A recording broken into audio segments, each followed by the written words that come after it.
Dear Daddy, you are self-referenced. Hey, what's up? It's Rick Dees in the morning. Right now, VinnDog. Access granted. Going live from a 35,000-foot view, the Captain America for Jesus himself, VinnDoggRadio. Yes, sir. Well, welcome everybody to Monday. Wow, one day before Christmas Eve, it is VinnDog in the house, live on YouTube. Please like, share, subscribe to this channel. Share this podcast into the troposphere because we're going to wrap up 2024 like you've never seen before. If you are on Getter, Gettr, thanks to Jason Miller and the crew over there at Getter for always putting us on the front page to try and help the podcast go into the troposphere. Thank you very much, Mr. Jason Miller and the crew over there at Getter. And if you are on the infamous Rumble, please add us on Rumble right now. That's right, VinnDoggRadio USA on Rumble. If you are on X, formerly known as Twitter, we're going to be on there also at VinnDoggRadio. And if you are on Spotify, Apple, Google, iHeartRadio, or wherever you shall download podcasts, we will add this podcast an hour after so that you can watch or listen on video or audio version on Spotify and wherever you should download the podcast, VinnDoggRadio live on those networks. To help me break out the rest of the year, my bro Pete Garcia is here. How you doing, man? I'm good, brother. How you doing? Bro, what a crazy time. Everybody, Pete Garcia here. Yes. All right. Man, it's just been nuts, man, to finish off this year. Right? This is the year, they call it the year of the unwokening. And so I don't know who coined that. I don't want to I think that was on the New York Times or some major newspaper called it that. And they're likening the other headline was from a Substack from Roy Price, says woke is the new disco. I love it. It's not the new disco duck. Woke is the new disco. Oh man. Yeah, I wouldn't want my mentor Rick Dees to get upset if I called woke the new disco duck. Oh no. He'd be like, what did you just say? I'm like, no, sir. I know you're not woke, sir. Sorry, sir. Oh man. So Pete, man, what made you get into the prophecy game? Let's just, a couple minutes on that. I before 2007, I wasn't, I grew up, in church. So I had the basic stuff down pretty good. And then I had a youth pastor in my high school years that really kind of exposed myself and the other core of my youth group to Bible prophecy. And what's interesting is to this day we still are study it, read it, and stuff like that. But I had a good 15 year hiatus where I was pretty much the prodigal, and I didn't look at any of this stuff, and I didn't pay attention to anything other than just what I was doing. And so this is one of those things where God kind of pulled me back in, and this was the venue to go through. And so I don't know, I'm pretty excited that this is what God chose me to do rather than something else. I don't know what else I would have done or could have done, but this certainly has been a very exciting time to be alive, to see all these things transpire over not just this year, but man, the last 4 or 5 years have been really, things have been like accelerating like crazy. Yeah. I get it because it's so funny. I didn't see myself doing like a talk radio format podcast, and I didn't see myself talking about current events and where I stand with the Lord and all this other stuff. I just saw myself still doing Talk 40 radio until 2020. So, kind of in the same boat here. But it's kind of interesting because I always thought of always doing like talk radio, but I'm like, I'm glad that there was podcasting because talk radio is like so formatted, and I'm not a formatics guy. I'm more of off the cuff kind of dude. So, Yeah. This is kind of my style. So I like it. But I also do like talking about Bible prophecy and how it aligns up with the culture of today, because we could tell that everything is spiraling out of control. 2024 proved that. I mean, think about it. It's still money going to the Ukraine. Mm-hmm. Yeah, financial gain in the Ukraine. Go figure, right? I don't know again, I don't know which politician said it, but if we have money, if we have money to send, I don't know. I hate stealing this because I don't know who said it, but if you have money to send to Ukraine, I think it was the latest was 25 billion or something to that effect, or Yeah, yes. 2.5 $25 billion. billion. We could have sent a fraction of that to North Carolina, and you basically rebuilt the state from from the Ashland area all the way back to everything that was impacted by Hurricane Helene, the communities in eastern Tennessee, Mm-hmm. northern South Carolina, parts along Georgia and Florida, that we could have completely rebuilt these areas for a fraction. The fact that we are sending this money when we have people sleeping outside on the ground or in tents that still don't have their homes. And a lot of these homes, what hasn't stopped, and this was a shock. I saw this on X the other day. They're still trying to these mortgage companies and the insurance companies and the people that are taxing the properties and stuff are still sending these people bills, and like their houses are gone. Yeah, And the yeah, I state is saw the that.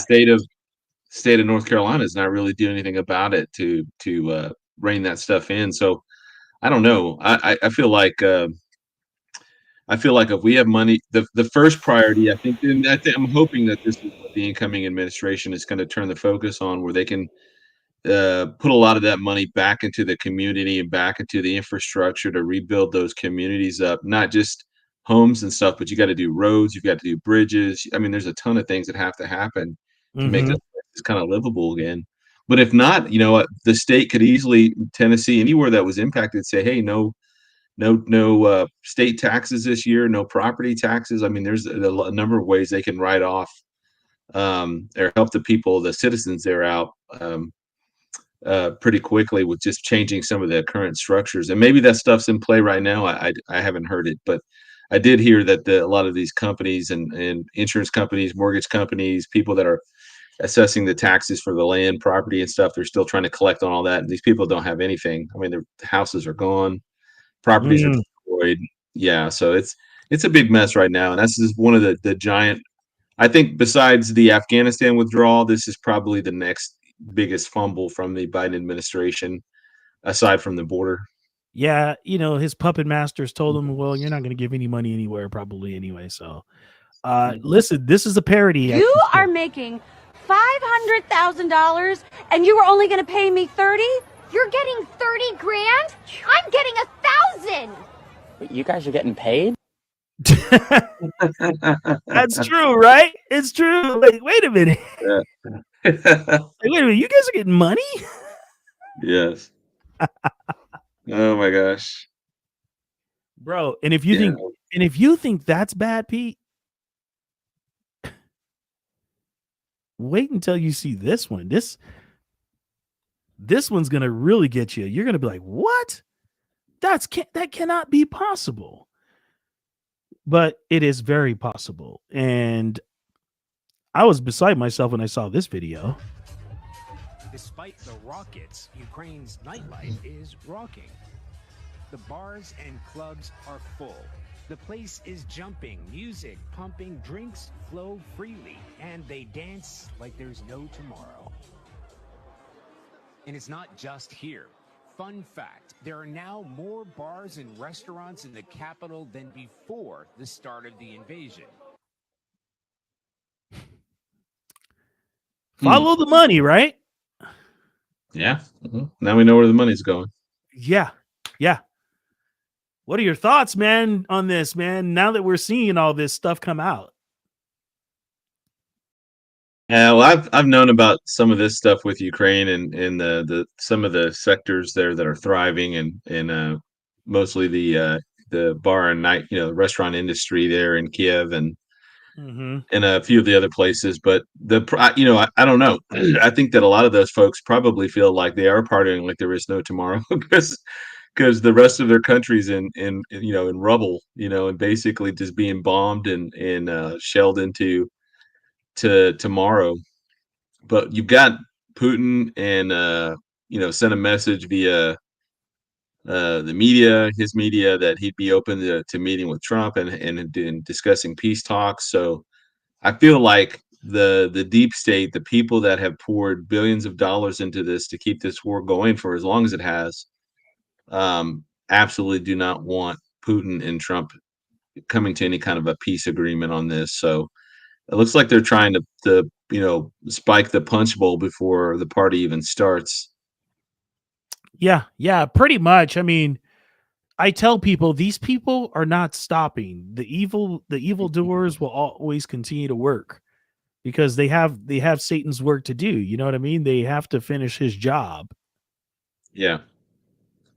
Yeah, they're definitely pushing this agenda, and you've got the problem we have right now is that there's multiple agendas afoot between the internationalists, between the folks that are, I would call that there's like an international cabal. There would be also an international kind of deep state that are not at the rank of the cabal, but are tied with them and work with them. And then you have below them, you have the different national entities, whether you're talking about Russia, China, the United States, Canada, Argentina, whoever.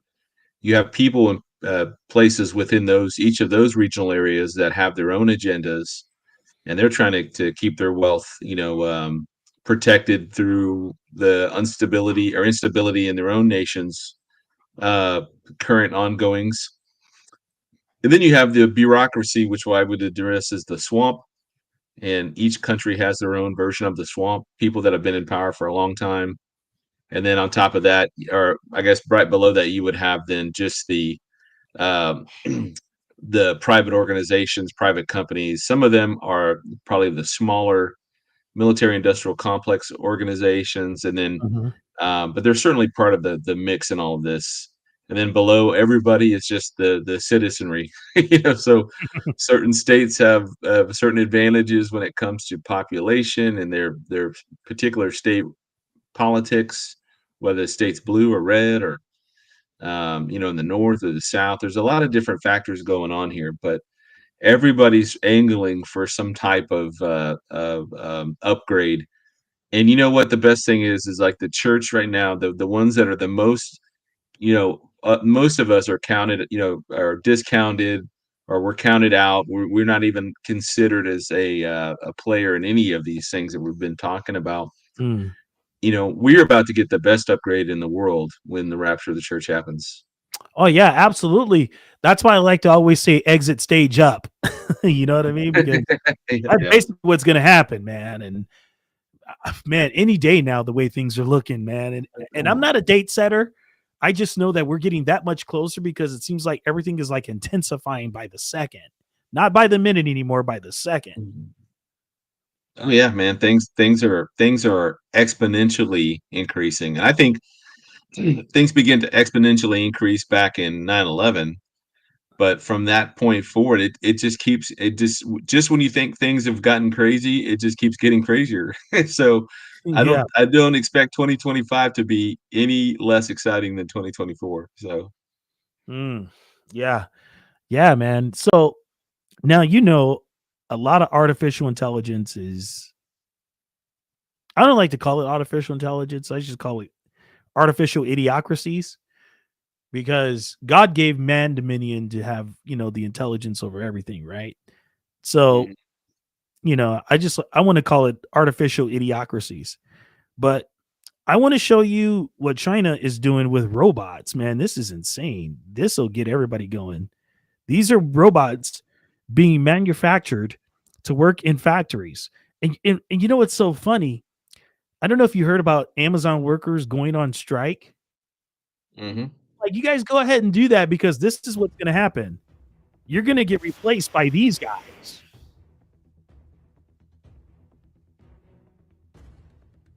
Yeah, I think Amazon already has a lot of their warehouses are already, minimal manning, and it's just robots going around doing stuff. And not all of them, but obviously there's a lot still that require humans. But yeah, automation is definitely going to be replacing a lot of these positions. Mm-hmm. But that's why they wanted to increase minimum wage, and so everybody got what they desired. Yeah, So I this need is one what of you those in my house. get. Hey, it looks like one of Elon Tusk's robots too, man. That's Yeah. weird. And how fitting of all of this to come out on the market, and they just released what is it, iRobot 2 coming out? Oh, I didn't know that was coming out again. Yeah. So they're releasing the movie iRobot. Go figure. Perfect timing for all of this. Oh, I yeah. mean, Yeah. you're seeing all of the hype about the drones and all this other stuff. I'm like, man, they are just setting up the false narrative of alien invasions. Yeah, it definitely puts new light on the idea that Jesus said in the Olivet Discourse that if those days weren't shortened, no flesh would be saved. We always kind of just took that as to mean that people would not be alive, but it also could mean that humans are changed to such a degree they're no longer human. Mm-hmm. With what do they call that when you put the technology in the body? Oh yeah. Yeah, transhumanism. Transhumanism, that's what it is. And Mhm. so yeah, so I think a lot of what we're seeing today is just laying the groundwork for what's coming, and then that the ultimate state for the beast kingdom will be to make humans and to put some kind of into a quasi state where we're not 100% human anymore. And I Mhm. think we saw that in 2020. We saw that now I don't want to misconstrue anybody's understanding about 2020. That was a test run, and that was really, I think, the working out the logistics of how to do mass distribution of particular medicines, right? Things. Yeah. And so that, I think, worked out through a lot of the logistics, lessons learned about how to do this worldwide. And then that's why they didn't care if it worked or didn't work. Like there's, oh, here, just take this. Yeah. Mhm. Yeah, you'll still get it. You'll still get the thing, but it won't be as bad. And No. obviously, Here, just it have the has a stuff.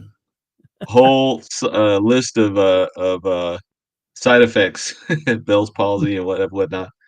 Yeah. So yeah, I think that was working out the logistics, but I absolutely think that the mark, whatever technology that ends up becoming, I think that is going to follow along the same path in terms of mass distribution of Mhm. the folks in order to be put into the system. And I don't even think it has to be a medical emergency that drives that next push for the mark. It's going to be economic. Yeah. You know what? I believe that people are going to be so submissive so that just they could be getting on with their lives and they want to be a part of society, that they're going to so submit to it because like you said 2020 was that tester, and now the elites know that they can pull this string, and they're taking it to the next level. And like you said, it's going to be economic, and people are like, okay, I got to feed my family, I got to pay this and that, etc., and so forth. So yeah, I want to be a part of that. So I am going to submit and take it. And I think more are going to submit than I think will not submit to it. Well, I mean, you got to think too between now and whenever that is. The general populace is going to be suffering from numerous waves of traumas, Mm-hmm. societal level traumas, Mm-hmm. whether we're talking about hurricanes or open borders or the rampant crime or the various conflicts going on in the world. I mean, by the time that the rapture happens, and that's kind of in my opinion, the straw that breaks the camel's back in terms of the population's uh, willingness to play along. I think by that point, it's going to be people are going to be broken, and the first guy Mm-hmm. that comes along that has a plan, they're going to jump on that guy like a fat kid on a candy bar. Like they're going to be all over that guy, and Mm-hmm. and that man just happens to be the Antichrist, and he is going to have all the backings of hell and the world system working and doing everything that he needs them to do to put this facade on that actually he's making everything better. And Hey, but yeah, I think what we're seeing now, we're just experiencing all these traumas, and these, as a society, we're experiencing all this frustration, and it's designed to drive up people's desperation so that when somebody does come along, they will just jump on him and cling on this guy to save them. Yeah, big time. Now, and I know Queen Charles did not make a mistake, but everybody else says that he did when he said he's going to need trillions at his disposal. Remember that? Yeah. Yep. So that just tells you right there. He said it out loud when he wasn't supposed to say it out loud. Now, I want to see if you agree with this lady right here. Be aware at this point that there are not two parties. There is not a Republican and Democrat, not in any way that we would have imagined, or a lot of our relatives that have passed away in past times had. We have a uniparty in Washington, D.C., a uniparty that is really controlled by a bunch of think tanks, a bunch of lobbyists, a bunch of foreign powers, including the CCP and other nations. They are controlled by a billionaire, trillionaire class, an oligarchy, an American oligarchy elitist class that owns all of our politicians and selects them from the start. And until we stop dividing ourselves with the illusion of choice, which is all it is at this point, then we will never ever be able to fight this battle, because they will keep us divided every way they can.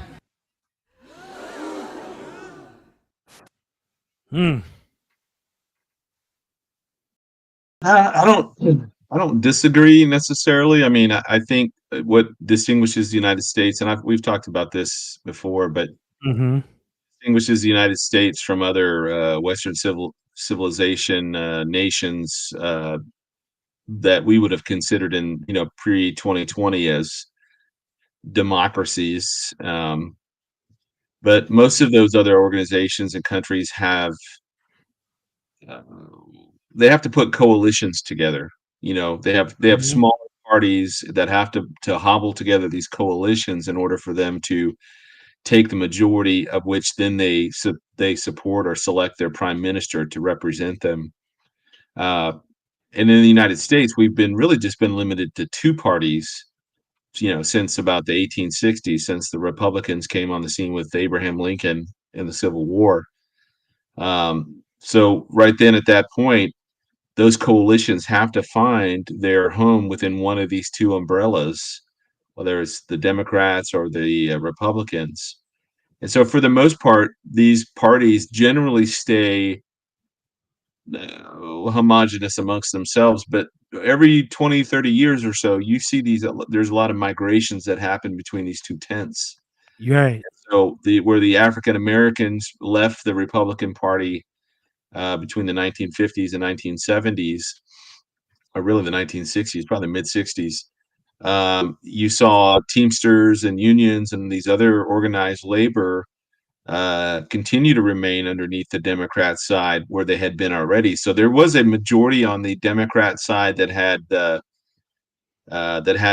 Teamsters, the unions. They had Hollywood to a large degree. They had most of the media, mainstream media, academia, and then now what we've seen with the Republican here with Trump, really from 2016 onward, you're starting to see the makeup within these two umbrellas begin to change, and so the elites made their home with the Democrat side, and then you and I have seen over the last few years these number of scandals that have erupted that have really exposed the hypocrisy of Hollywood, and whether we're talking about Weinstein or Epstein or the Diddy scandals, I think these are really pulling the Band-Aid off of how broken Hollywood is and exposing the festering wound that's there.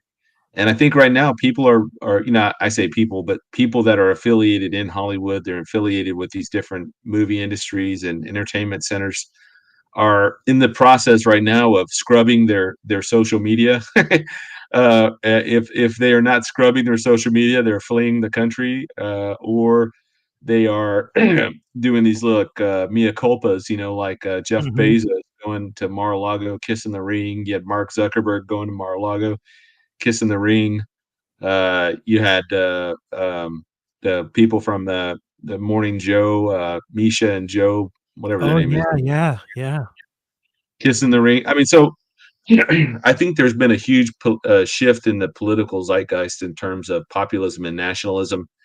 But I totally agree with the title I said at the outset. Woke is the new disco, and everybody is now in the process of scrambling and trying. Not everybody, but a lot of these folks that have been acting like little tyrants for the last 8-9 years, shaming you because you didn't take a particular medicine in 2020, or because you're not wanting to wear a diaper on your face for hours on end, or you're not doing this or you're not doing that. I mean, the Me Too movement, all of that stuff is beginning to just, people are done with it. I mean, it had gone too far left and too fast for the majority of Americans to really kind of accept it as normal.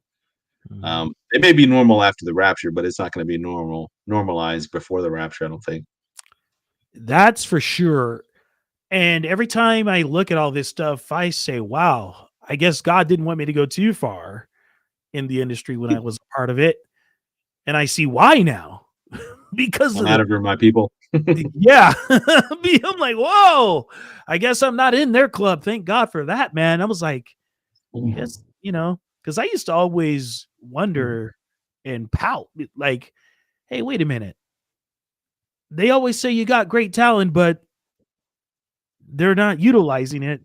And I see why it wasn't utilized. It was God keeping me back from all of it. So, it's a trip, man, now that I learned years later what it was really all about. So, now, since we're on the train of Holly weirdos, let's go to Holly Weird and check out Jaden and his dad, Willie Smith. School sometimes my dad will just pull his pants down. Hey! Will is always playing. You see how he did that wave right there, Pete? Like, oh my God, I can't believe my son just said that. We're gonna keep some secrets. Yeah. Look at his hand, just like, oh no, my masters are gonna be upset with this. Watch. Okay. That is that's a broken system there. Jayden jumped up and ran. Terrible, right? Oh man, yeah. That's a part of that elite cult in Hollywood, man. Yeah. Something we don't want to be a part of. Yeah, those people are broken 6 ways from Sunday. I mean, they've sold the when we look at somebody, when I talk about that somebody's been compromised spiritually, that it is so obvious, it's almost impossible to conclude otherwise. I mean, you look at the Bidens, you look at how corrupted they have become, and how compromised they become, in every single direction, so that Biden is forced basically to do this blanket pardon on the last 10 years of his son's life, to cover the plethora of sins, crimes, crimes against humanity, against nature, and so forth. I mean, he's just, they are compromised. But I would say that 90% of Hollywood's that same way. I mean, they had to sell their souls to get to where they are. And obviously that didn't come cheap. And you could look at people like Britney Spears and all these other folks that have just had these mental breakdowns. These are people that have everything. They have the world handed to them on a silver platter, and they are going insane, and they are doing insane things. They are just completely outside.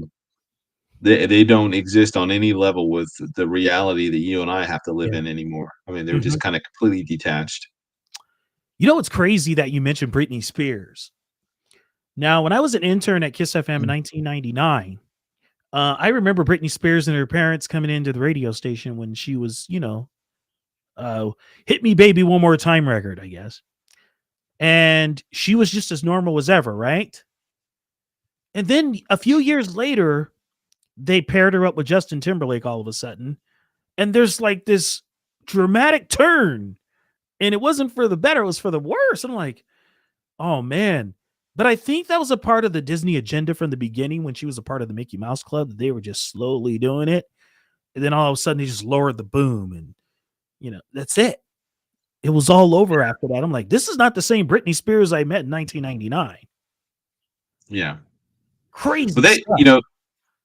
If we think back to the 1950s, I mean, from the 50s on, I think there was some kind of a I don't know, it's a pairing of sorts between the Central Intelligence Agency and many agents within Hollywood, organizations within Hollywood, because they begin to do all these experimental test things with college students, with the cultural movements and so forth. I mean, they were really trying to sway, trying to use the media and trying to use Hollywood, as a operation, a psychological operation to get to convey whatever message. So we saw from about 1952 all the way up to whenever the church hearings were. I believe it was in 69 or 70, maybe the early 70s. But you had MK Ultra, and under MK Ultra, that was the main program. But you had all these little different programs that came out underneath MK Ultra. And it was all about trying to manipulate people and mass influence through propaganda, through drugs, through all manner of really nasty things that they were trying to get done. And Hollywood has been a willing partner in all of the messaging that they've been doing and been able to slip into their movies throughout the years. And whether that is in part to desensitize the public to new technologies or to new threats, to normalize certain types of behavior. When you look back to the 1970s, we had we had guys in drag, but it was all done as a joke, right? We had Klinger from MASH, and I think we have like Tootsie, the movie Tootsie, and we had movies like that. It was all done as a joke. Mrs. Doubtfire, it was all done as a joke. And now we see that this is being forced back down people's throats as if it's normal. And anyway, so the point is like, this is really kind of the first year where we've seen really strong pushback against all of that stuff, where you're not having to say, if you're a Hollywood person, you're not having to say, well, I like this movie, it's the best movie ever. And really, you're only saying that because the lead person in there is a minority, or they're trans, or they're this, or they're that. And you're having to kind of do the DEI shuffle and be very cautious about not using the wrong pronouns and this, that. People are just kind of done with that, I think, at this point. And so all of this stuff is kind of blown up in their face, and Hollywood knows they've lost the bubble when it comes to influencing the culture writ large. I think most people have seen through the facade because of things like the Epstein, the Weinstein, and the Diddy scandals that have broken. I'm sure there are many, many more scandals to come. Let me ask you this. Are you familiar with a lot of the J.D. Rockefeller writings? A little bit. I mean, I know that they've not JD necessarily. One of the several of the Rockefellers I've read through that, I think David Rockefeller and others that have talked about their desire for a one world system or one world government. Well, there was a write up, J.D. Rockefeller, a quote, and one of my friends had sent it to me a long time ago, and I'm like, wow, that makes a lot of sense on what they've been trying to do to the human race for the longest. And it was weird. And I was just like, that can't be possible. And so I talked to a couple of friends, and they were part of certain organizations that I won't name, so I won't get them in trouble. And they told me, oh yeah, the Rockefellers, the Rothschilds, they had all this. They had this sealed up decades ago. Their master plan, to keep people in debt. And I thought to myself, sorry, I'm looking for something because there's a quote that I wanted to play from him. But it was weird, man, because I used to always think, why are they having this thing called, race wars and all this other stuff? And then it dawned on me, they do this to keep people divided because that's their mission, right? And so I found this quote, and I really want to put this up. And I've shared this with a lot of people a long time ago. And bro, it really resonates with what's happening in today's world right now. And I'm just like, wow, that's insane. They're actually doing it. And that's the quote about keeping people in debt. They don't want people to realize that color is an illusion. It's weird how they did that, right? And then when you go back to the Bible, you're just like, wait a minute. They never really talked about skin color. You just talked about different types of people, Jews, Gentiles. So, yeah, that's a quote from Rockefeller himself. And they're doing it. They're keeping us in debt. They have turned people against one another. Part of the agenda, right? You know, they say, hey, we'll get all the bottom feeders to fight one another, and we'll make them think that we're fighting for their cause, but we're really not. We just want to keep them dumbed down. That's pretty much what it's all about. And they really got a hold on it when they did the feminist movement. And this guy said that he was talking to a Rockefeller. Yes, until you submit. Oh no, not this guy. That's Jimmy Evans. I don't want that video yet. I want the other one.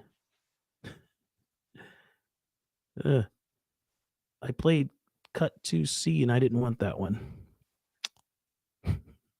Technology, bro. Cut 2C, where is it? All right, here it is.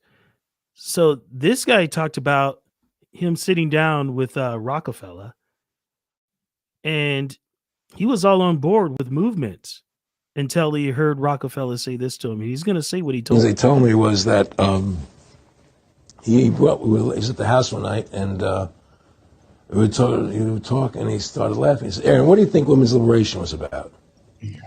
And I said, I had pretty conventional thinking about it at that point. I said, I think it's about women having the right to work, getting equal pay with men, just like they won the right to vote, And he started to laugh. He said, you're an idiot.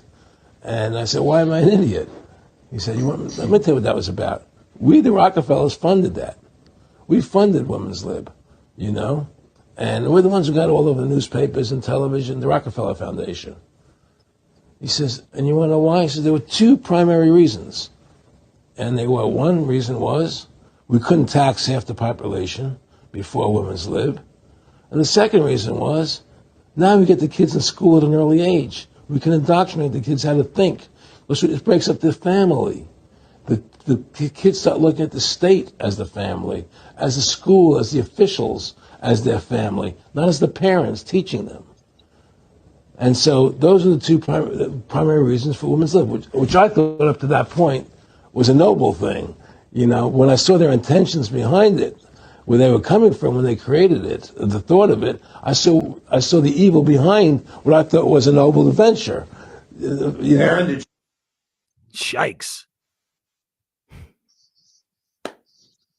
Yeah, reminds me of the guy that got women to start smoking in the United States. Bernays Edward, or Edward Bernays, or Bernays, whatever. His name was Bernays something. But Bernays, I remember that name, yeah. He was a master propagandist, and he did that, because at the time, smoking was considered a very vulgar thing for women to do. And so he started putting these women, smoking models and stuff, and it became this symbol of freedom and emancipation of the patriarchy, as it were. And then, it was right around the time of women voting and so forth. So Right. Yeah, this has been a long march to double the taxes, break the families apart, make the children malleable. Get them when they're malleable, shape them to the agenda of the state, and then really break up the nuclear family so that the families aren't strong and the families are not largely faith-based, organizations that are the majority of this. They were never going to be able to change the country that way. But Mhm. yeah, it's been one disaster, one social experiment after another. That's just become uh, it's just been disastrous, in Mhm. every facet. And I fear, even though the Republican umbrella that's up right now, the Republican tent is up right now, it is becoming so wide in order to get into power and to get into to do what they've got to do. I don't know if it stays that broad, but I think once Trump begins to begin the deportations and begin the process of removing folks out of the country that are here illegally, and I understand the prioritization that they're doing. They're going after the criminals first, just like this Guatemalan guy, lit that lady on fire in the subway in New York Yeah, that was um, horrible. this weekend. Yeah. I think it's just one thing after the other that they're going to get these criminals out. They'll get the organizations out. There is going to be a lot of pushback from the sanctuary states and cities that I think is going to cause an incredible amount of political drama.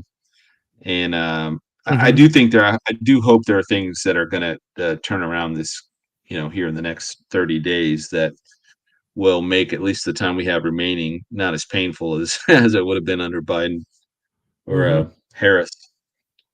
Yeah. To be honest, I think there still is some form of pain to come ahead, but the question is when. Um, I just have that thought because there's so many loose ends that will never be tied up because there are people that are being put in the cabinet that are still part of the swamp. So that's yeah, and it's kind of dangerous. Um, and that's just my thought. But do you think that with all of this that we're talking about, like agendas and all of this other stuff, like with the Rockefeller families and these other people, do you think that that's part of why the church has been infested? Infested with the agendas and stuff. Yes. Yeah, I mean, you got to think about it this way. Satan spent the first 200 years really persecuting the church violently through a Mhm. number of Roman emperors that came and went. From Ernest. You could start with Nero or Domitian, all the way through Mhm. Diocletian. Some 230, 240 years after the fact. And there was 10 Mhm. emperors that really crushed the church hard. But every time that these guys would begin to crush the church, through violence and whatnot, it began to spread the church even Mhm. further and faster because these Christians would begin fleeing these areas. And then wherever they would flee to, they would spread Christianity. And so, I mean, Mhm. that's the way that it worked. And so anytime the church is crushed, it's always spreading faster. But Right. Satan found a far more effective tool by about the third century when he began to corrupt the church. And when he Right. merged the church with the state, when he did under Constantine and later, there was another emperor that basically legalized Christianity, but made it the legal state religion of Rome.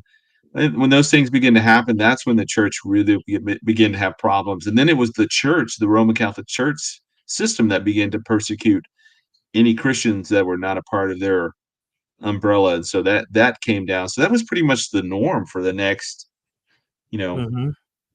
1200 years until the Reformation. And the Reformation even began to persecute certain fragments or sections Right. within the church. So it wasn't, there was things did get a little better under the Reformation because now the Catholic Church did not have the monopoly on all of Christianity in Europe Mhm. and North Africa and the Near East. But yeah, anytime that the church faces severe persecution, it generally spreads faster. And then when it faces corruption, it's become pretty disastrous for the church. And then now I think where we're at now, we have somewhere in the neighborhood of 30,000 different denominations. Everybody's got their own little, spin on something, whether it's how they sing or how they do communion or how they preach or what they preach on, different doctrines that they emphasize or overemphasize or don't talk about at all. Right. And, I some folks that have just moved here to this area, mailed me a letter and I was reading through it and they're saying, yeah, there's a lot of churches here, but there's none that teach any, sound doctrine. I was like, yeah, I mean, it's like this, we're in this desert, we have all these churches here and they're all like a bunch of mirages. And as you get closer to them, you realize there's no substance. There's nothing there. It's just a facade. It's got a pretty building, got some guy up in some skinny jeans, giving some kind of energetic pep talk with about there was probably a 45-minute lead in with praise and worship. Everybody's all emotional and hyped up, and they're just feeding off emotion. It's just all emotion, or just I don't know. That's just what it feels like. There's a ton of churches here, but hardly any of them are teaching anything. So, yeah, I was also reading up some stuff too on how the Stalinist Marxist people really infiltrated the church from a mainstream point of view. I mean, a lot of people are going to get upset when I say this, but they even use Martin Luther King as a puppet for that. He was a patsy for them. Yeah. I mean, I read some of his writings. I'm like, wow. So basically we were being lied to, and this guy was saying stuff that he really didn't believe, and he was a major Marxist. Is that Martin Luther King was a Marxist? Yeah. I read some writings up on that, some of his writings. And I was like, wow, so he really didn't believe what he was saying, but people were writing for him. Just to get I'd heard that about I'd heard that about him. I think it is so hard now because of the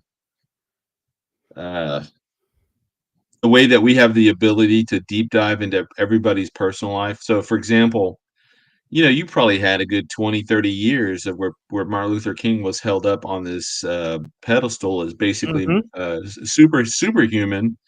But then when you begin to, because of the internet, because of proliferation of information, you begin to dig into people's lives and you're like, oh, that guy was kind of a scumbag, or that guy, that lady was, she was a bad person.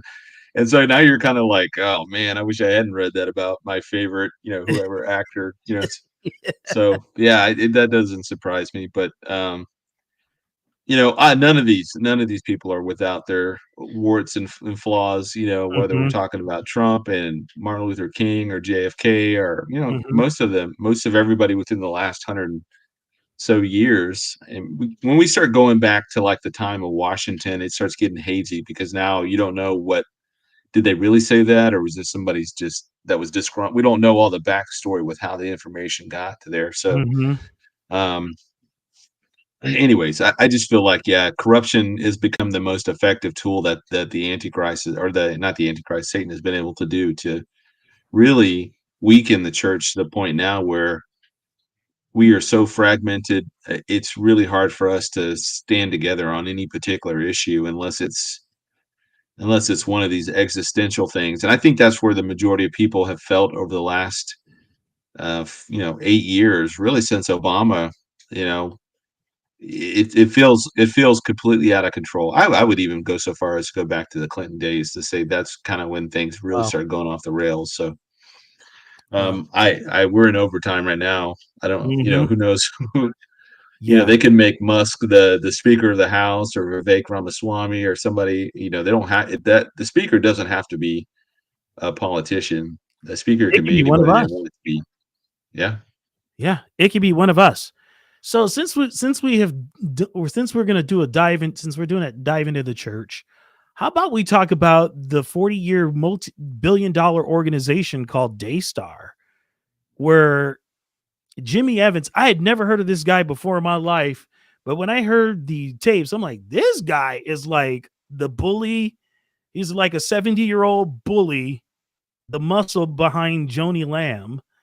And I just say he's a scumbag. This guy's scum. Listen to how he talks to people. This is crazy. He says that she's the voice of God. She's the voice of God. Now pastored for submission means She's the voice of God to you. Now, I pastored for 30 years in Amarillo, and I had a wonderful all the elders. And I said, I'm sorry, can you clarify? She said she's the voice of God to me? She's the voice of God So to you. God's voice is- So I have to hear, if I can hear from God, I have to hear from her? Outside of Daystar. What she says is God in Daystar. This is the voice of God in Daystar now. But what accountability does she have if she's off? Well, she has a husband. She has a board. I'm on the board. Yeah, but you're not individually. You're not her accountability. Individually, you're her employee. And I'm saying, wow. Yeah. Wow. The voice Yeah, of God. I listened to that whole thing. Somebody had reached out to me on Facebook and asked what I thought about it, because I did honestly, I didn't know anything that was going on with any of that stuff. So I was completely in the dark as to what was going on, and so I did listen to. Oh, I didn't listen to the whole thing. I probably listened about 90% of it. I mean, it's a fairly long audio clip. Was it an hour and a half or more of just like hour and a half. Yeah, man. Yeah, there but yeah. were some clips that I can't play because, man, I was like, wait a minute. They're presenting themselves to be a ministry. And boy, this lady just said a few curse words like that will make a sailor blush.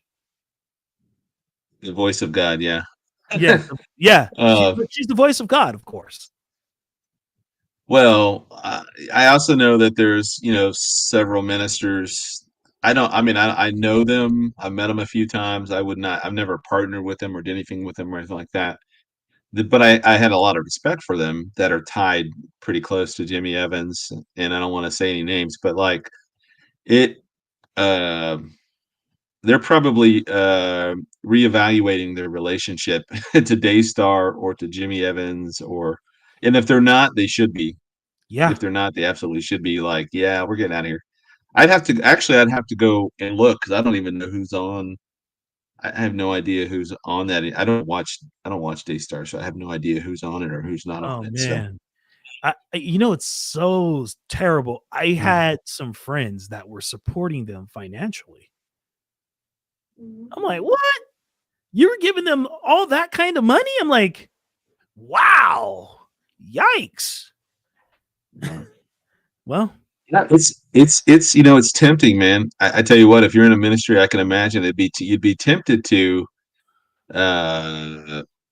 join with an organization that could further your message and reach and all that stuff, because you can justify that in your head and say, well, I'm doing it for a good reason, or I'm doing it for this or that. But then you find yourself in a situation like this, and anybody that's had any kind of ties with Daystar that's a sound biblical ministry should be reevaluating their position with them and probably looking to partner elsewhere, because if that's the way it is at the top, you can only imagine how bad it's going to be at the bottom, with the staff and everybody else, and they're going to be aware of all the drama.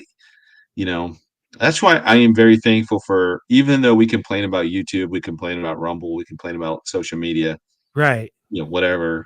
At least if I want to come on here and talk about whatever I want to talk about, I can, and I'm not, I'm not beholden to hold some particular view.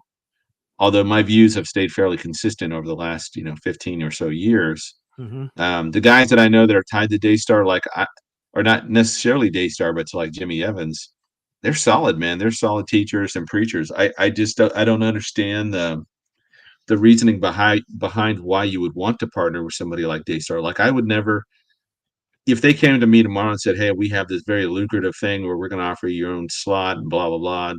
No, I would not do that. I don't want to be tied with any of that. I won't interview with people that I don't think hold to sound biblical doctrine. I won't even go on. I've turned down a lot of programs. I just don't feel comfortable talking to certain groups or being partnered with other groups because of the things that they may partner with other people. And they're a media platform, so they're gonna just they're kind of like trying to make this big tent where everybody can come in and they're making money, the people are making money, or they're getting their name out, or whatever they're doing. There's a it's tempting, I would say it's tempting, but me personally, I could not do that. Sounds like me, man, when I turned down the 6-figure salary to get away from it all. I don't blame you, man. And trust me, bro. The flesh was tugging, and you know how that works.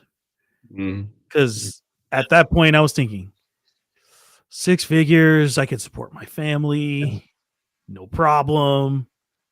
But then at the end of it all, what is the Lord gonna think about that? You know what I'm saying? I'm like, man, it was tough.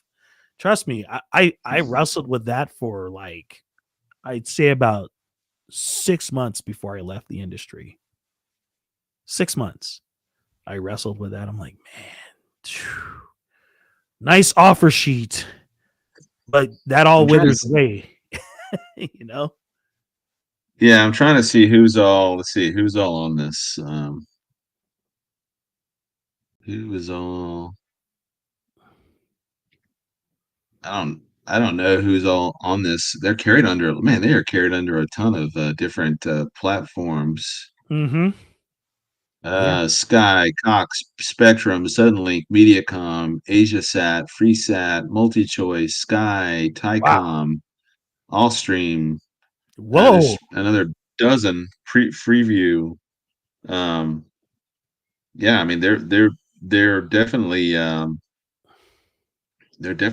a lot of different platforms. They're huge. I don't know, what did you say they were? 40 billion a year? No, the $1 billion industry. They're just $1 billion. Oh, they're $1 billion industry. Yeah, they're worth $1 billion. That's a lot more money than we have. Yeah, yeah.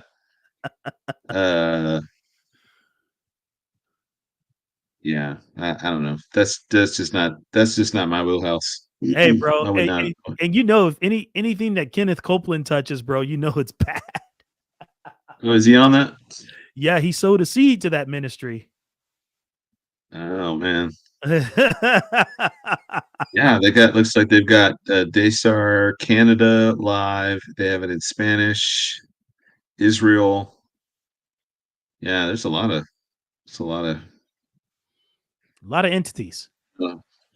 What's that? A lot of entities there, man. Oh yeah. But for her to say that she's the voice of God, or even for Jimmy Evans to reiterate that, I think it made me throw up in my mouth a little bit when I heard her say that, because I just thought, oh man, that is the most heretical thing I think I've heard in a while. Yeah, and as my managing moderator Peter said, he was like, man, whoever is going to be around that guy, don't stand next to him if the lightning's about to strike. Yeah, that's. I can see how they're. I can see how this. I don't know any of the drama other than what I heard right on that thing, but I can see how the son, when he's like, wait, she's the voice of God. Yeah, in this organization, I'm like, okay, no, she's not. Sorry, bro. And then you hear her swearing later in the video thing, like, and Jimmy's just rolling with it, like it's nothing, like he's not heard it a million times. It'd be one thing if he stopped and corrected her and said, "Hey, we're not supposed to be swearing if you're the voice of God." No, nobody said anything. They just kept rolling and arguing and whatever. So yeah, I'm pretty sure he's heard it before. That's why he didn't correct her. Yeah. Man, absolutely incriminating. Pete, I'm pretty sure you probably touched on this, right? About what happened in the land down under a few weeks ago. I heard this. I heard the news on it, but I didn't see any follow up. I didn't know what the end state was. They actually do that? Yeah, but don't you think that this is a part of the social credit system eventually?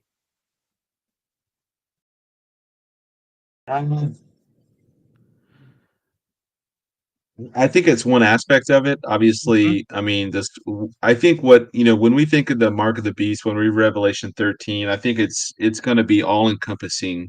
And so for example, in my job, there's probably a good 12 websites that I have to use for varying things, and every one of them has its own password, username.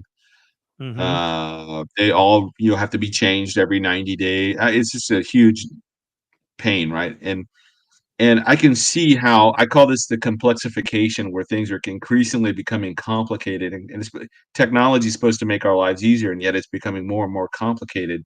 And that's going to reach a crescendo, and that crescendo is going to come in the form of this little mark that goes in your hand or your forehead, and it's going to have all of that stuff. And you're not even going to need to look at passwords or write them down anymore. It's just going to do your facial scan, it'll do your mark scan, it'll do your retinal scan, it'll do a face or hand swipe or whatever. I mean, it's getting to that point now where this mark is going to be sold to basically make everyone's life easier. And I feel like all these little things where we begin to put fences around particular technologies, all of this stuff is feeding into what it's eventually going to become, this mark. Oh yeah. So it's a part of the plan, man. yeah. Yeah. Oh, I thought it was your clone. Oh yeah, it's my mini me. My little. I'm on every live stream with him, except when I'm at school. Yeah. Oh, I know. Now you're on vacation. You get to. Yeah. He's got the next 2 weeks off. Oh, right on. I'm gonna let him take over all the live streaming, and I'm just gonna go back in the background and play video games. Yeah. And then come on the next live stream that they do in the new year. Yeah. We'll have him give all the updates. What's that? Hey, remember? Yeah, he faked. So check this out, Pete. This is insane, huh? These pictures are wow. The Kilauea volcano in Hawaii.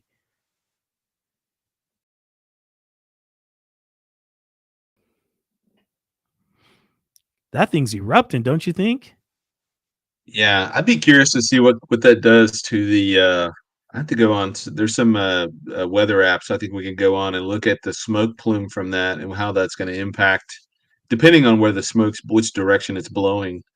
Do you remember in Iceland a few years ago they had that volcano erupt there, and that shut down air traffic for like, I want to say like a month or several weeks at the most. 3 to 4 weeks. That shut down air traffic because of the smoke and the ash that was all in the atmosphere.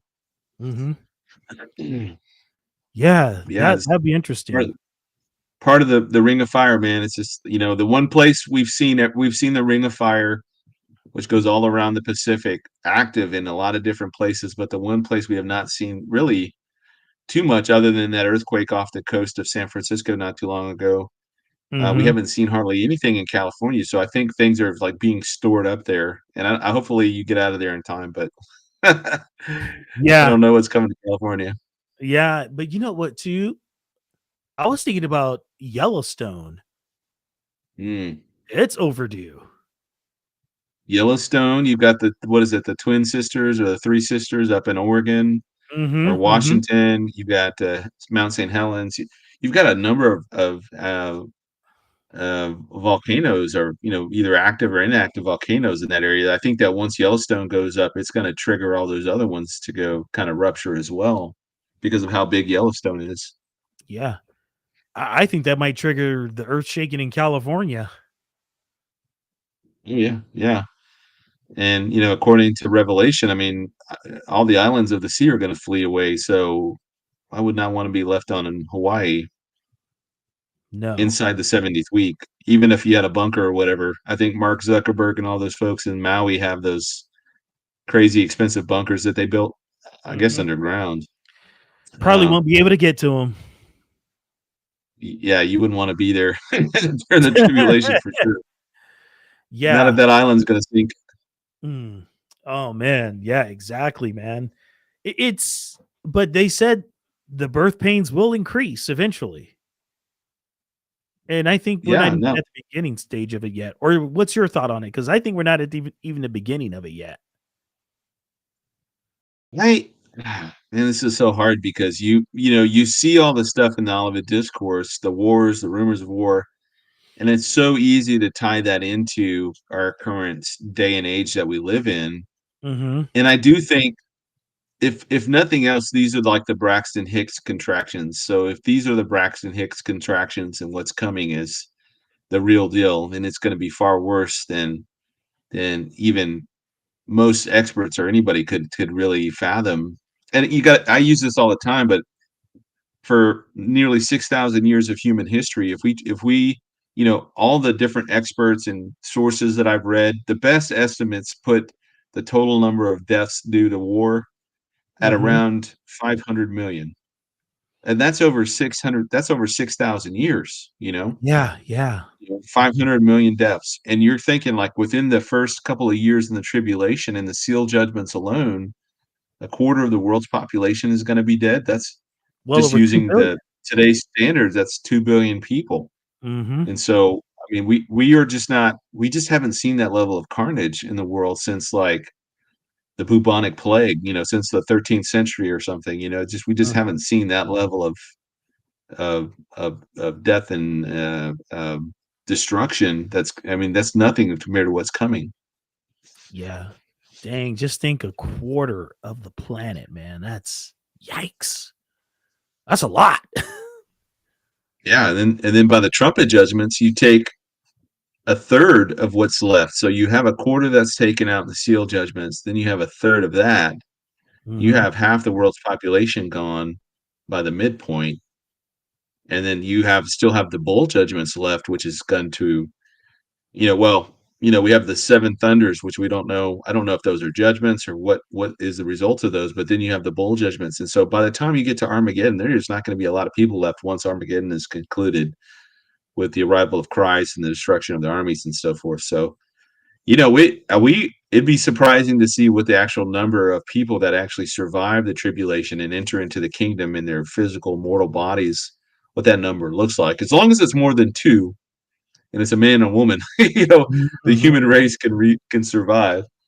But it'd be interesting to see how, I don't know, between the mark of the beast and that basically eliminating those people from ever getting redemption, all the people that die, all the martyrs that are killed. I mean, there's not going to be a lot of people left on the planet by the end of it. Yeah, it's going to get real interesting. I'll tell you that right now. Times are really going to spiral. And I think the increasing of birth pains, like all these earthquakes and volcano eruptions, I think it's going to be 100 times worse after the rapture. Yeah. I think so from one aspect of it, like we know that the restrainer that we see in 2 Thessalonians 2 is the Holy Spirit working through the church over these last 2,000 years. Mm-hmm. And it's not just to restrain evil. I mean, you got to think too that the Holy Spirit's also restraining mankind from progressing too fast, technologically speaking. You didn't want to have the atomic bomb built back in the days of Charlemagne. It had to happen when it was going to happen. And you also have the Holy Spirit holding back, I think, the full extent of nature's wrath and nature wanting to, the nature going through its own birth pains. So those things I think have been muted. But once that restrainer's gone, once that ministry of restraint's gone, it's going to be very, very bad. And here's things people really don't think about too. But I think also the ministry of the Holy Spirit is restraining the animal kingdom. And think about it this way: like right now, if you go into the woods, you're hiking or whatever, and you run into a wild animal, whether it's like an elk or a ram or a cougar or whatever, bear, 9 times out of 10 they're going to go the other way, and you're going to go the other way. But I think also the ministry of restraint being lifted is also removing that restraint from the animals, that fear of the animals, the fear of man that God put on the animals back in Genesis 9. I think that's going to be removed as well. And so whereas the animal would have normally run away in the other direction just because it's instinctive, I think now they'll turn and fight and basically view you as the predator they have to get rid of. And so whether it's a deer, feral dogs, feral, whatever, I think it's going to be, that's another level of just the animosity that's going to be in nature revolting against people and mankind because of the judgments that are coming. Yeah, brother, those are going to be some major judgments. And man, I just hope for most of those were not here for that. You know what I mean? Oh yeah, we shouldn't be here for that. I mean, Yeah, yeah. that's stuff that happens Mm-hmm. after the rapture. It takes the removal of the ministry of restraint for that. I think from Mm-hmm. that to be lifted. So that also removes the supernatural barrier that's been put in place to separate the natural from the supernatural. I think that's removed at the rapture. So things go from normal to abnormal, or paranormal, from from things not the spiritual domain being kind of shielded or veiled in this reality right now. I think once the ministry of restraints removed, Mm-hmm. that ministry, that veiling is also going to be removed. So a lot of the spiritual domain is going to become very, very visible and very active in the world after the rapture of the church in a very, very profound way that it's probably going to be very frightening. Man, that's gonna be wild, bro. Yeah. Yikes. And that's here 2024. We've seen so many things this year that, think about how many times the word unprecedented has been used in 2024, Mm-hmm. or biblical, of biblical proportions, whether it's a Hurricane Helene, or the pagers being used in the attack against Hezbollah, or whether it's the twice assassination attempt against Trump. And you just hear it. We've been hearing these words all year. Unprecedented. Biblical proportions. Once in 1,000-year flood. Once in 1,000-year this.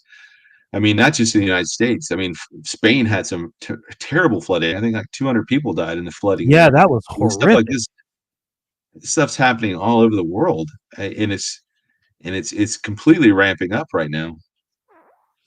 Yeah, and you know what? Man, I just don't see it slowing down either. No, it's going to keep. I think this 2025 will be worse than 2024. It's just going to keep speeding up and keep speeding up until uh we reach that culmination point, which I think is the rapture. And I think uh that's where things is basically, we're plateauing right now in terms of technology. We're plateauing in terms of political movements towards globalization. We've kind of hit these barriers right now that people can't seem to get around, and it's going to take something like the rapture of the church to kind of break the dam, to let all of that stuff that's been building up, now it's going to come flooding out on the other side of the rapture. Yeah, and it's I just think, like you said, man, after the rapture, I just think it's gonna go just like that, just like speed up really fast. Oh yeah, yeah, Mm-hmm. yeah. What about 2024 for you was something that stood out to you? You know what stood out for me is that Erdogan from Turkey has just like been on the loose, man. Like he's been behind a lot of things in the Middle East. And his name just never got really mentioned that much because he's been doing everything from behind the scenes. And he really wants the Ottoman Empire to be powerful again. You know, that's his goal, right? Yeah. Mm-hmm.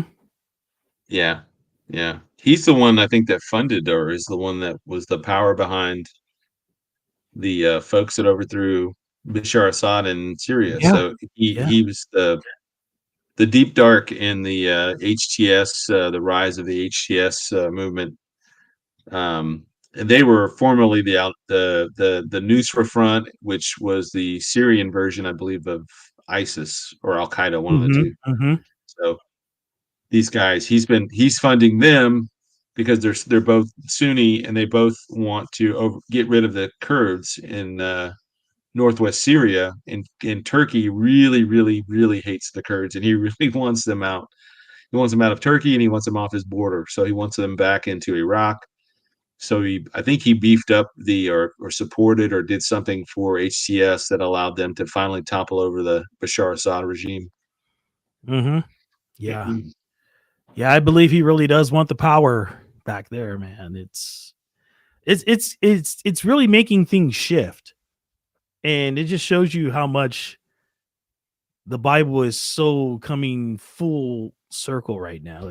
It's crazy, man. I never thought I'd live to see any of this.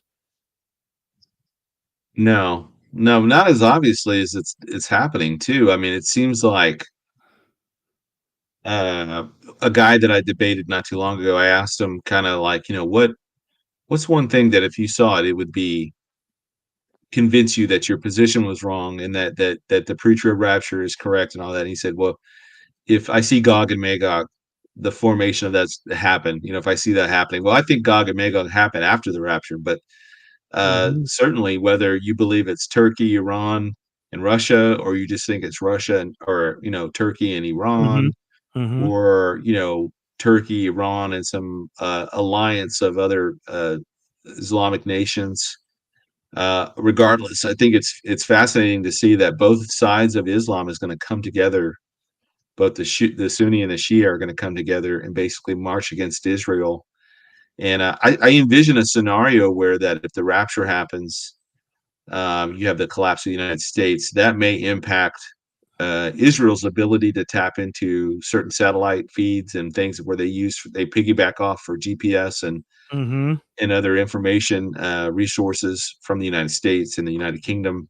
And in that case, if those systems are down, I could easily see most of Islam trying to march against Jerusalem because they're going to be flying blind for a while, And I don't know if Israel has their own GPS satellites, and I'm sure they have some kind of version of that. But something with the rapture, it seems like it blinds the world for a while, or at least it blinds Israel enough so that this army begins to mass against her, seemingly from all directions. So the fact that we're seeing all that stuff happen right now, or basically the political parties involved in it are now becoming more emboldened to come together and work together, include together over non-Israel issues. Like Syria is a great place for all three of those countries to come together and say, hey, we have a vested interest in Syria.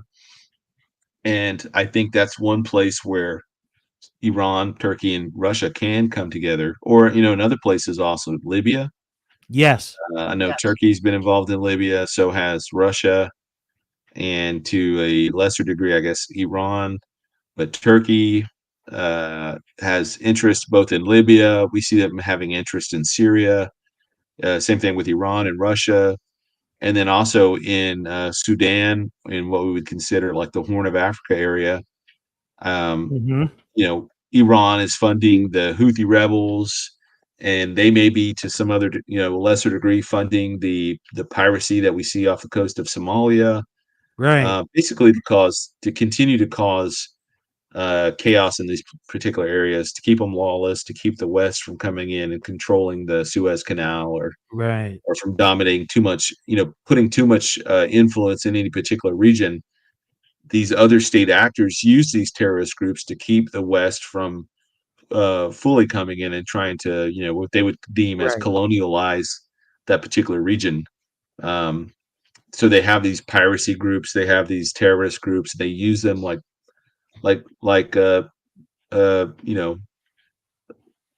junkyard dogs on a chain. They can loosen the chain a little bit, let them out more, tie, bring them back in, and basically that's what China does with North Korea.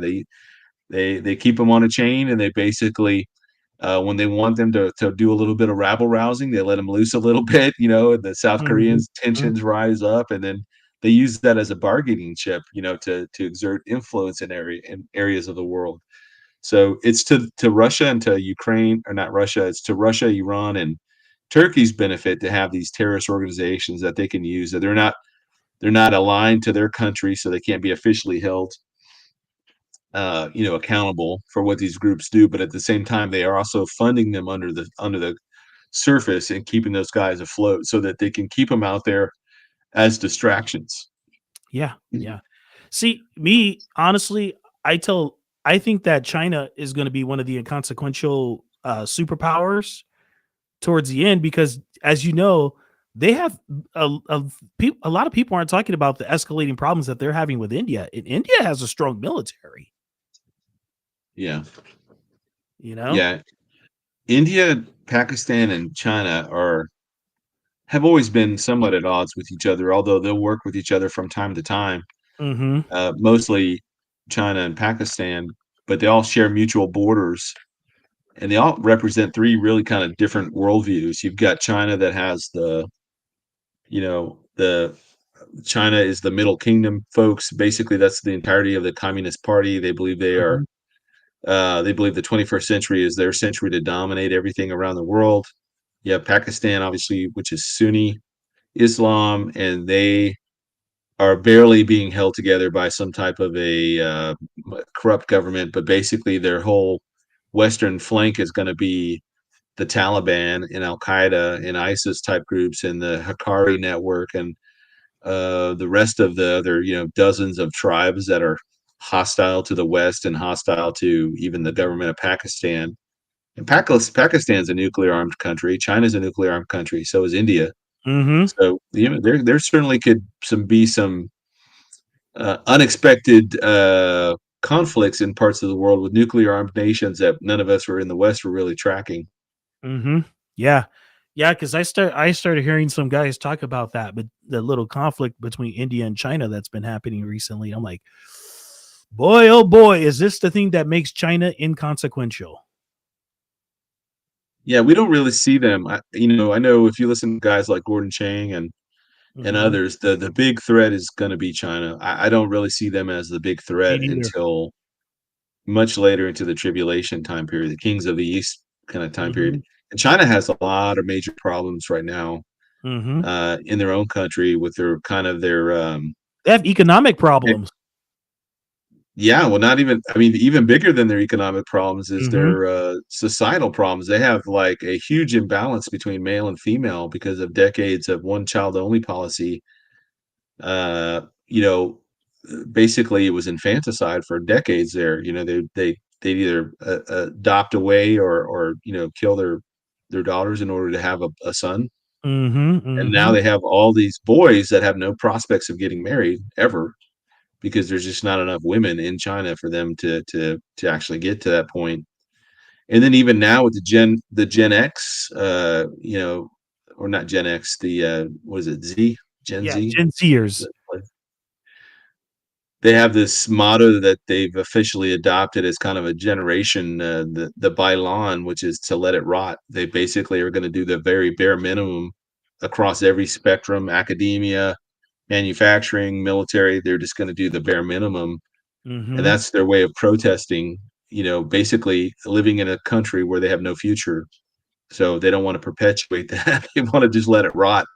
And so that's the mentality right now with the Gen Z. That's incredibly, moving strong. Yeah. And so, yeah, they want to let it all go, bro.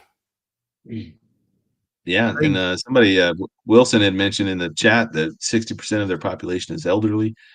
They have a huge problem, both China and Russia, that most of their population is going to be geriatric by 2050. So whatever they're going to try and do, they're going to have to do now. I mean, sooner rather than later, if they want to survive as a country. But economically, they're paper tigers. Man, their economy's super flimsy. With Trump coming back in and trying to move most of their manufacturing back into the United States rather than overseas. I mean, we're coming up on a time with a huge amount of conflict that's possible both here and abroad, politically, geopolitically, economically. I think things to come is going to be very turbulent times. Right. But from Trump's perspective, you can't dislodge the deep state without them kicking and screaming on the way out. So I understand. I think most Americans kind of also can see that this is not going to be all roses going forward, that there's going to be a lot of pain felt by everyone to get rid of the deep state. Yeah. There's some stuff that I do want to talk about, but we can't talk about because of the platform. I don't want to mention any names. I want to put some stuff together when it comes to all of this, and I want you and I to do a Rumble broadcast on that, because I think things in 2025 are going to get so interesting that people are going to say, "Can I just go back to 2024?" Yeah. I think that's Yeah. where it's going right now. Here's how crazy it is. I'm hearing that Trump is not even going to go to his own inauguration in DC because he doesn't trust all the drones and all the stuff that, like, there may be some type of alternative location that they picked out to actually conduct the ceremony. So I think prior to all the drone stuff happening here, it was pretty much a foregone conclusion that it was going to be in DC. And with how crazy things are now between the United States and Russia, the United States and China, the United States and the European Union and the deep state, I think the last place anybody would want to be is at the inauguration, considering the last time what happened, 2020. So I would not be surprised if he does that at a different location. Yeah. And if really God is, I don't want to say if God is on his side or anything like this, or something to that effect, but I think that the weather would be really, really terrible, and they would be able to use the weather as an excuse not to do it. In DC, they would have another place laid on, like Mar-a-Lago or something. Interesting. Yeah, because he really hasn't said. So that might be a possibility that it will be somewhere else. So. Yeah, do it inside the White House. Yeah, they could. I don't think he wants to be anywhere in Washington at this time right now. No. not until he gets his own people put in all the key places that he needs them. Yeah. I don't know, man. He has to have his own actual security team, man, because I don't know, man. There's a lot of loose ends going on, and I wouldn't trust him. I wouldn't either.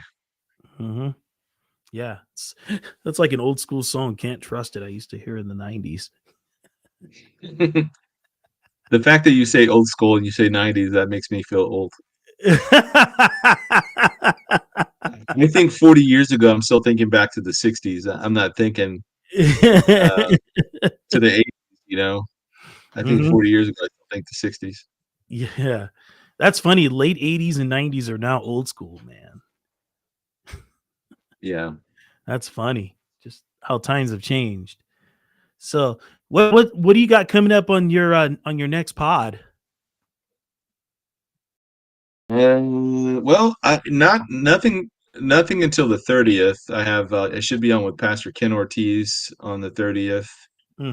But I think January is going to be pretty packed already. So I'm trying to fill up some guest spots throughout it. People I haven't interviewed in a while. People that you just get busy. You do a program together, and then maybe like another year or so before you do it again. And then sometimes with like Tom or whoever, Tom Hughes and other folks, if you see me on more than once or twice a week, it's because I've either committed to some kind of an interview, or the people they had coming on couldn't make it, and so they're like, "Hey, call Pete." And so I'm kind of the backup to the backup a lot of times, but that's okay. I don't mind. No, it's all good. As long as if I can do it and it's not I don't have a time, there's some type of conflict with my time, then I'll definitely go on my way to support other ministries in any way I can help them. But yeah, so I'll be doing something with Carol Vade in January, Sunshine Church in New Mexico, Pastor Jason there. Gosh, I've got it written down somewhere, the folks that I've already kind of reached out to. But yeah, so I'm trying to do a lot of catch up in January. Plus, we have the inauguration. So I think before and after, looking at that and seeing where things lie, because let's see where we're at on January 21st, right? Dude, let's just see where we're at January 5th. I mean, it's getting so. I mean, these unprecedented things are happening so quickly across week to week now. It's not even we don't even have to wait that long. And you look back, so many things are happening now that you look back to, like Hurricane Helene hitting, and that feels like a lifetime ago, or the assassination attempt in Pennsylvania. That seems like a lifetime ago. Same thing with I mean, just so much has happened between then and now. So Yeah. it's hard to really, it's hard to keep up with everything that's going on. Mm-hmm. But Yeah. such is the times we live in. Yeah, bro. It is. It is. It is. It is big time. And we just got to be prepared, man. That's why I always suggest to people, hey, man, we need to have our houses in order, man, because you just never know. Because things are coming Amen. down the pipeline. Amen. Yeah, no, I'm supposed to be speaking with Pastor Kurt Reed and Lee Brainerd, and then I think his name's Troy Brewer. I don't know who he is, but we're speaking in Belfast, North Ireland in February, and we were joking. We've been joking, for a while now. Well, I was like, "What's the theme going to be on?" He's like, "I don't know, man. It's so much is happening. It's going to be hard to put a theme until we get like the week prior, and then the week that we do it, something new, some huge thing will break out in the world somewhere." So it's just no kidding. I already made all the posters and the T-shirts, and no, I'm just you get a theme, and then it's like Prophecy Watchers back in October 23. We were all there I was speaking there, and then everybody, all the other speakers that were there, plus everybody's there. But we wake up that Saturday morning, and everybody's phone's blowing up. Man, it's like Israel's under attack. We're being overran by Hamas. I mean, it was just chaos. Yeah, and it's amazing how quickly something will turn the theme or the overarching theme of a conference, because breaking news changes. You know what that happened? Going on in the world. That's funny, because that happened to me when I was getting ready for the podcast the next day. I'm like, oh, I guess I got to switch the title real quick here. It looks like something new just broke. Oh man. I'm like, okay, yeah, man, this is it. So I'm like, okay, gotta switch it up. No problem. Cause I got the text, hey, such and such happened. I think we need to talk about this. And I'm like, yeah, you're right, because that's very significant to Bible prophecy. I think we do need to talk about that today. Like, oh man, it's like, yikes. But yeah. As a matter of fact, I'll be seeing Kurt Reed in January. I'll be doing live updates from his church, from the Blazing Saddle conference. I'll be doing live updates from there. So it's gonna is that New Year's Eve? No, it's gonna be January 17th through the 19th. Okay. Yeah. So it's gonna get real interesting that weekend. Yeah. But here's for like 2025, here's, if you got time, how I kind of see things playing out with, at least with Israel. Okay, let's roll. I think there's going to be a huge push for the annexation of Judea and Samaria. And I think if they get things buttoned up with Hamas down in Gaza, and they're able to get the some sort of a peace deal done where they get the hostages back, and whoever's left of the hostages, getting them back is priority number one. And then secondarily, I think that there may be some type of effort to combine the Palestinian populations that are currently split between what they call the West Bank and Gaza. I think they're going to put them together somewhere, and they're going to have to if they're going to try to present themselves as some country. And they keep saying, we want a two-state solution. Well, you don't have a two-state solution. At a minimum, you have three, because you have the Palestinians in Gaza, you have the Palestinians over in the West Bank area, and then you have Israel. So right now, and the two different parties in the West Bank and Gaza don't want to work together. So if they're not going to come together as one people, and they claim to be the one people, then I think that the annexation is going to go ahead full steam. They're like, okay, well, you're not serious about wanting to be a country or a state, because right now you're wanting this to be a three-state solution, and it's never going to be that way. So I do think annexation, I think that'll be the big thing in 2024 that happens. It may be rolled up in the Abraham Accords. I don't know. But I don't think Israel can reach peace and safety without securing the Judea and Samaria region. They're never going to have peace and safety. So that's one thing that has to be fixed. And then notice I said peace and safety. Once they're able to secure that homeland, the center part of Israel right there, I think they will if they feel like they've achieved some of that peace and safety for the first time in their nation's history, because that area has always been kind of cut out from Israel. And so right now they've strengthened the border in the north against Lebanon. They've expanded the border beyond the Golan Heights into Syria now with the collapse of Syria. And I think they're going to continue to secure the nation itself by annexing all of the West Bank. And this time they're not going to have an enemy in the White House with Trump. And, Trump is not, I doubt very seriously he understands the full prophetic ramifications of everything. But certainly a guy like Huckabee, Mike Huckabee, his ambassador, will know that, or should know that. Mm-hmm. And I think as long as it is expanding Israel, I think Huckabee is going to be his man. But if it ever comes time to divide or cut the land out, or cut off pieces of Israel, I think that's where the United States is going to run into a whole lot of problems. And plus, I think Huckabee should be smart enough in that particular arena to advise against anything that cuts or divides the land of Israel. So better tell I them do see them. Go ahead. Better tell them to read Joel 3, chapter 2. Verse 2. Yeah.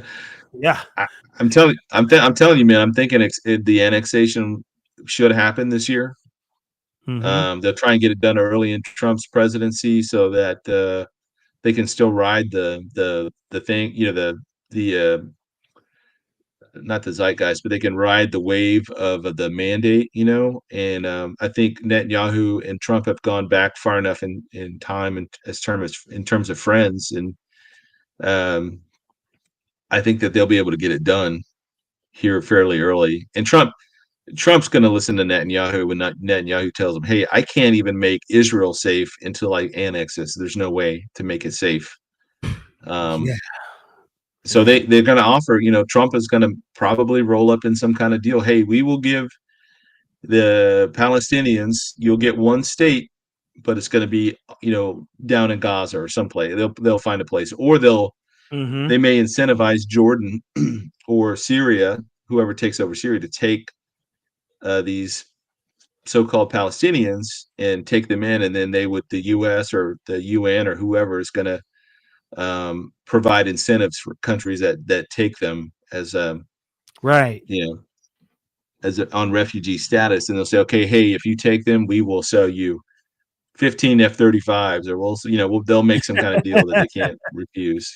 Fresh water from the sea. We'll build a desalinization plant here for you, and we'll just dedicate it to having fresh water for Jordan, which they need a lot of, or natural gas royalties, or they'll sweeten the pot to some way. But basically, I think Israel gets the West Bank and Judea back, and they move all the Palestinians into one place or another. They move them somewhere. Mm-hmm. Yeah, it's going to get real interesting, Pete. I'm just looking forward to seeing what 2025 brings. And I'm not saying that for a good reason. I'm saying that, man, it's just going to get wild, man. I'm just telling everybody, be prepared. It's going to be a wild one. Oh, absolutely. Absolutely. Yeah. And I think in the United States here too, when I mentioned at the beginning that this is the year of the unwokening, I think that in terms of pop culture, there's going to continue to be a backlash against the status quo Hollywood, pushing out just garbage. Mm-hmm. There's a movie out now. I haven't seen it yet, but it's a Christian film, I guess, Homeland or Homestead. I don't know if anybody in the audience has seen that, but I think it's by Angel Studios. But it's movies like this that continue to make movies that are now starting to make their way into the theaters in ways that wasn't possible years ago, because of all the other blockbuster movies that were constantly crowding out the smaller independent Christian films. Are now, because they're making and remaking the remakes of movies now. They're running out of ideas, so they're getting pretty desperate in all this stuff. They're rerunning movies from the 80s into the theaters because they don't have movies to fill their theaters. So now they're just hey, we're gonna put Indiana Jones and the Temple of Doom back on the big screen, and we're gonna make a woman the hero. Yeah. Yeah, I think all that's. I think that you know. I know that the next thing we want to happen is the rapture, but as long as we're here, I love to see Hollywood get its comeuppance. I love to see the wicked have everything fall apart. In terms of their scheming and their plans. Like Governor Hochul from New York, she came out and just like within a day or two before of that woman being burnt on the subway, she'd come out and did this promo on the subway showing how safe the New York City subway systems were and all the things she'd done. And like the next day, or maybe it was that same day, that guy sets that woman on fire. And it's just like that over and over and over across every spectrum of the left is just everything is blowing up in their faces. And it's good to see it. Yeah. You don't think that was done on a soundstage like the moon landing? Oh, did I go there? No. I think that woman, that woman, she wasn't a vagrant. She was just a normal chick that was trying to crash out on the theater, or not theater, crash out on the subway or take a nap or whatever. And I'm talking about Governor Hochul. Oh, yeah, probably. Hochul, yeah. Probably. She doesn't go down with the peasants. Are you kidding me? She looks like one of those villains out of a Marvel movie. The bourgeoisie. Yeah, that's her. Bourgeoisie. Oh man, yeah, big time. That is definitely her, bro. Definitely her. I always think about these people looking like villains, like her, Klaus Schwab, Harari. All the puppets. They kind of do, man. They kind of resemble the like Soros looks like that dude from Star Wars, Palpatine. Yes, Emperor Palpatine. Yeah. It's uncanny. I don't know if they make these villains to look like these guys on purpose or Klaus Schwab. Looks like I the don't know. Penguin. He's wearing some kind of spacesuit outfit, for some kind of space religion he's promoting or whatever. He looks like some cult leader. Yeah, exactly. Oh no, wait a minute. That's Jerry Nadler that looks like the Penguin. Oh, yeah. No. Oh man, that guy's. Yeah, man. Bro, Pete, man, I really do appreciate you coming on a day before Christmas Eve, man. Yeah, no worries. Man, hopefully we get to do it again. So that'd be cool, bro. Be awesome. Yeah. Again, I'm getting my January time thing slotted, going on, and I don't know, man. It's hard. At this point right now, I'm not even really planning out things that much because of like in terms of like what I'm going to talk about the next week, because generally from that Monday to that next Monday, something crazy will have broken out, and then that just becomes the thing you talk about.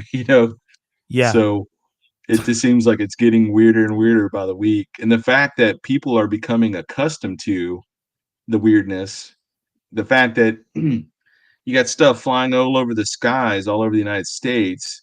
And some of it's drones, some of it's military grade drones, and some of it can easily explain. But there's a lot of things that people are seeing that they're calling them these orbs or plasma or whatever the case is, that these things are just now appearing. And I guess the next thing would be to see is if one of these things actually causes an aircraft to crash. I think that may be the next big kind of like shocker moment, when one of these things shoots through a plane's engine or something. And then there's that. So then there's that, obviously a military response that's going to have to be had. You have the fact that Biden may not last the entirety of the next month to make it to Inauguration Day, health wise. If Jill Biden has anything to say about it, they will stay in power until the bitter end. But if he's not physically capable and they basically 25th article him, I think there's that kind of shakeup that could happen. So weekend at Biden's. Yeah, we're holding our breath right now, waiting for the other shoe to drop. We just don't know when that's going to be. Yeah, no kidding, bro. Hey, brother, would you do us the honor of praying us out? Yeah. All right. Dear Heavenly Father, we thank you for the time tonight. We thank you for your word that you show us over and over that you know the end from the beginning. You declare the end from the beginning. So nothing that happens in this day and age, Lord, is a surprise to you. Lord, we thank you for those who've made it tonight, those that will continue to watch after this program's over. We pray for each of us that we are all struggling with various things, emotional, economic, relationship issues, or health issues, or whatever the case is. Lord, I pray that you know these problems that we have, Lord, and we just lift them up to you, and that they would be worked out according to your purposes and your glory. Lord, we thank you for sending your son to die for our sins on the cross, because without him, there would be no hope for any of us. And it's only through his shed blood on the cross that we have forgiveness of sins. And Lord, we just thank you for the time. Thank you for another Christmas that reminds us that you came down here the first time because you loved us so much. And Lord, we just celebrate this time of the first advent of Christ, of him coming and taking on the flesh of a man, to live the life of a man, to be there and to experience everything that we go through. And Lord, to do that perfectly and sinlessly, just to have his own creation crucify him, Lord, but doing that, Lord, joyfully, knowing what it would reap, that it would reap salvation for mankind, and that through him, through Jesus Christ, Lord, we have the forgiveness of sins. And Lord, we just thank you for all of these things. We thank you for the time of year that we have to spend with family. I pray that for those of us, for all of us, Lord, that this would be a joyful time and a time to reconnect and to reestablish those relationships with family and friends. And Lord, we just love you, and we thank you for all the good things you do for us every single day. And it's in your holy name we do pray. Amen. Amen. God bless you guys. Thank you for watching. If you feel led on your heart by the Lord to support the ministry, please do. It is in the description. My moderators put it in the show notes. And please follow my brother, Pete Garcia, Rev 310 on YouTube. Man, Pete, bro, this was fun, bro. I enjoyed it. Yes. Yes. Yeah, man. We'll talk a little bit off the air, but you guys take care of one another. Love each other. Merry Christmas. And I'll see you on a special Thursday night. Yes, I'm going to do a special Thursday night podcast. I'm having a guest on for the first time, Mr. Rob Wilson. Super nice guy. You'll love this guy from the Love Agenda. All right, talk to you guys soon. Pete Garcia, everybody.